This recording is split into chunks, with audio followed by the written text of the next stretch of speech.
Et si un décor de spectacle devenait la fenêtre sur une étape clé de votre existence? Au travers des décors, c'est tout un univers, mais pas simplement un univers géographique, c'est aussi un imaginaire, c'est celui de Ibsen et aussi celui de Grieg. On embarque ainsi pour un voyage immersif aux côtés de Per Gynt, un personnage contradictoire que l'on suit dans sa quête de vie. Fabriqué en atelier puis monté sur le plateau, les décors illustrent donc les différents lieux qu'il va traverser. En général, une maquette numérique du décor est réalisée un an avant la première, puis quand les décors arrivent au théâtre, il y a une journée de présentation technique pour voir comment ils vont bouger et s'inscrire dans le lieu. Pierre-André Vetz, scénographe de la pièce, prête d'ailleurs une attention particulière à la dramaturgie de l'œuvre et à l'acoustique, mais aussi au mouvement. Donc il faut travailler avec les tampons, les cintres, les coulisses, pour voir comment cette chorégraphie d'espace va se déployer au cours de la pièce. Quant à la lumière, elle est essentielle. On a essayé de rendre cette nuit boréale, ce froid, ce gris du monde scandinave, mais aussi des lumières complètement circassiennes. La scénographie est donc volontairement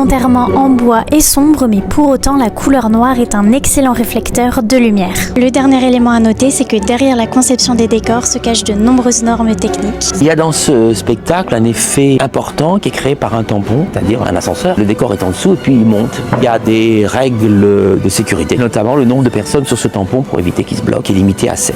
D'autant que ce tampon se trouve dans la fosse d'orchestre, donc à l'avant de la scène. Pour découvrir ces décors au Théâtre du Châtelet et en prendre plein les yeux, vous avez jusqu'au 16 mars.